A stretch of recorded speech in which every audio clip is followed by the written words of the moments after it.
শিবিরের বিরুদ্ধে বলতে গিয়ে ছাত্রদল কঠিন পরিস্থিতিতে পড়েছে। এখন বুঝছে যে কত ধানে কত চাল। বিশেষ করে ঢাকা বিশ্ববিদ্যালয়, বাংলাদেশ ইসলামের ছাত্র শিবির ঢাকা বিশ্ববিদ্যালয় শাখা ব্যাপকভাবে প্রশংসিত হচ্ছে, জনগণের অ্যাটেনশন পাচ্ছে, জনগণের সমর্থন পাচ্ছে। ঢাকা বিশ্ববিদ্যালয়ের সাধারণ শিক্ষার্থী থেকে শুরু করে শিক্ষক প্রশাসন সবার সমর্থন পাচ্ছে। আর ছাত্রদল এখন ঘৃণিত হচ্ছে, অপমানিত হচ্ছে, লাঞ্ছিত হচ্ছে, আদুবাই বলে গালি খাচ্ছে। এমনকি সাধারণ শিক্ষার্থীদের কেউ কেউ বলছে ওরা তো আর বিশ্ববিদ্যালয়ের ছাত্র না, ওদের ছাত্রত্ব শেষ হয়েছে 10 বছর আগে।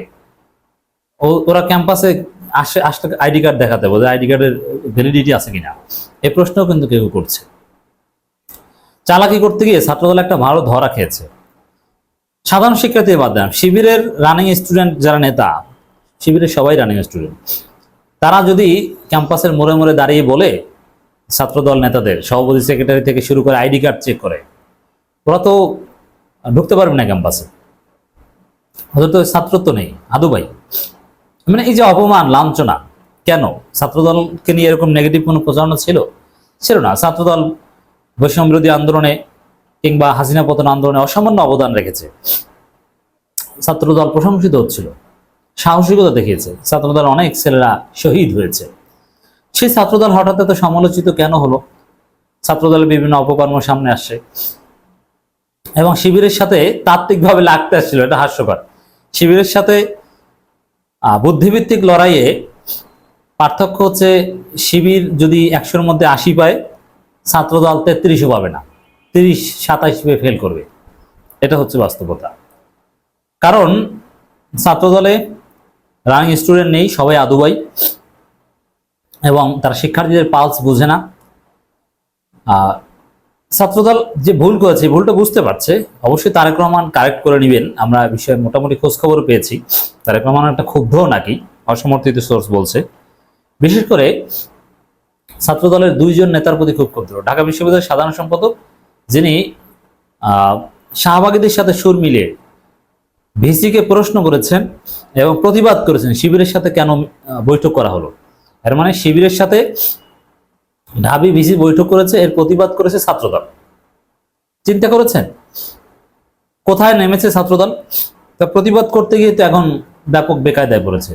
এই যে বললাম, শিবির চাইলে ওদেরকে ক্যাম্পাসে ঢোকাও বন্ধ করে দিতে পারে, কারণ ওরা কেউ ছাত্র নয়, আদু ভাই। আর বুদ্ধিভিত্তিক লড়াইয়ে ছাত্রলীগ যে একটা ব্যাপক মার খাচ্ছে ছাত্রদল, আর একেবারে ছাত্রলীগের হয়ে এই কথাগুলো বলছে, এটা বোঝা যায়। আবার শিবিরের আত্মপরিচয়, শিবির এতদিন পরিচয় দিয়ে রাজনীতি করেনি, এটা নিয়ে প্রশ্ন তুলছে। অথচ এটা শিশুসুলভ যুক্তি। যে শিবির নিষিদ্ধ ছিল, শিবির ধরতে পারলে মেরে ফেলা হতো আবরার ফাহাদের মতো। শিবির সন্দেহেই মেরে ফেলা হতো। আর শিবির ধরতে পারলে কি করা হতো? মারার পরে আবার মারা হতো, লাশের উপর নৃত্য করা হতো। ডিবিতে শিবির কিভাবে খুঁজতো দেখেন না? সেই শিবির কিভাবে পরিচয় দিবে? এই অমানবিক, এই ফালতু কথা, থার্ড ক্লাস কথা কিভাবে বলে? আর এটাকে বলে প্রতারণা। টিকে থাকার জন্য এই প্রতারণা তো ঢাকা বিশ্ববিদ্যালয়ে 100% শিক্ষার্থী করেছে। যারাই হলে থেকেছে তারা সবাই নিজের পরিচয়কে ছাত্রলীগের পরিচয় দিতে হয়েছে, অথচ আদর্শিকভাবে তারা কেউ ছাত্রলীগ নয়, প্রত্যেকে। শুধুমাত্র ঢাকা বিশ্ববিদ্যালয়ে 3টা পরিচয় ছিল। কেউ যদি সাংবাদিকতা করতে পারতো, এটা একটা পরিচয়।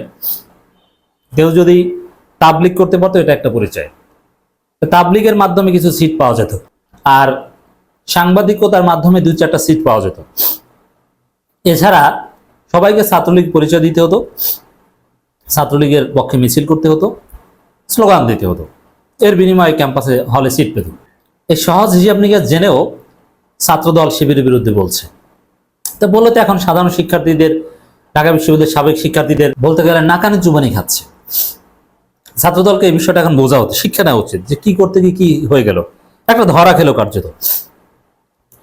এবং শিবির এগিয়ে গেল। শিবির সাহসী, শিবির হাসিনা বিরোধী আন্দোলনে ডিসগাইজ করে, পরিচয় কৌশলে ভূমিকা পালন করেছে, যুদ্ধ করেছে। শিবির যুদ্ধে হাসিনা বাহিনীকে কৌশলেই মার দিয়েছে। নানান কিছুতে সাধারণ শিক্ষার্থীদের কাছে ব্যাপক গ্রহণযোগ্যতা পাচ্ছে। মোটের উপরে বললে শিবিরের বিরুদ্ধে খোঁচা দিতে গিয়ে কার্যত মৌচকে ঢিল মারার মতো। ছাত্রদল এখন ব্যাপক কামড় খাচ্ছে, একটা ধরা খেয়েছে, নিন্দিত হচ্ছে। ওরা ডিভিশন তৈরি করছে, ওরা শাহবাগী রাজনীতি করছে, আওয়ামী লীগের দালালি রাজনীতি করছে, ছাত্রলীগকে পুনর্বাসন রাজনীতি করছে, এই তকমাগুলো এখন ছাত্রদলকে নিতে হচ্ছে, আর শিবির প্রশংসিত হচ্ছে।